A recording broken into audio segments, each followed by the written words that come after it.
Well, we're lucky enough to be here, just on the edge of the St. Regis Indian Reservation, and I have run into my second cousin, once removed, twice removed, Avon lady's boyfriend's dog's best friend, and or however that, I don't do too good at that once removed type junk.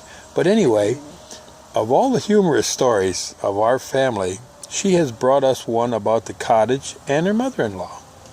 So your name is? Pam Narcissian. And this story takes place? In Rochester, New York. Okay. Thereabouts. And dates back about? 15, 20 years. Okay. My mother-in-law, Margaret Cook Narcissian, was the best cook in the whole world.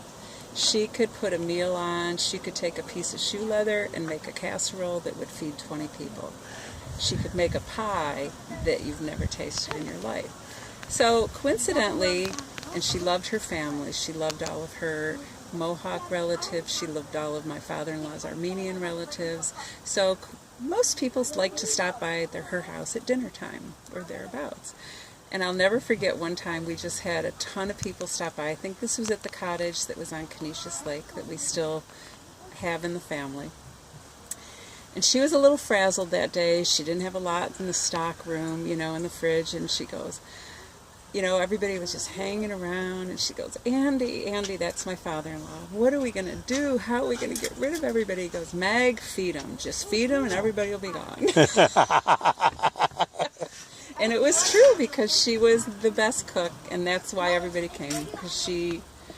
So you had like the Kool-Aid house. Oh my gosh. Every kid in town or adult came. And these, it was just one, the woman could cook. She started planning her meals at breakfast. She would start preparing her meal and getting it ready, every day. And I was lucky enough, Tom and I bought the house across the street from them in East Rochester. And I remember my kids were little, it would be winter time, and she'd call me up. Now, I've already started a pathetic dinner in my house, and she'll call up and she'll say, Pam, I made a little extra tonight. Do you guys want to come over? I'd turn off the stove, I'd bundle up the kids, and we'd go across the street and have a great dinner. So I always said that my mom, who also was the same heritage of Elizabeth Cook, our grandmother, that she could, if she had to, run out in the front yard, grab a piece of dog dew, a couple of scallions, and some blades of grass, come in and make the greatest stew you've ever had in your life, right. As long as you didn't ask. And sometimes that was roadkill, Yeah. Whatever it was, you didn't ask because it was so delicious.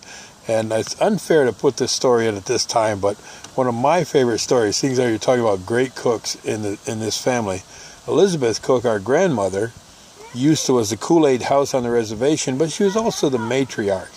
She used to have dinners with 140 people and stuff, and she was having Thanksgiving dinner one time. My mom is just above knee high, and sitting at the end of the table, she said she could see people forever. She couldn't see the other end of the table. It stretched all the way across the house. And they're all sitting down to a turkey dinner on Thanksgiving, and all of a sudden she pipes up, and my grandfather, Louis, sitting way at the other end. And she says, hey, wait a minute. Has anybody seen my pony Snowball? And Louis stands up and goes, shut up and eat your turkey.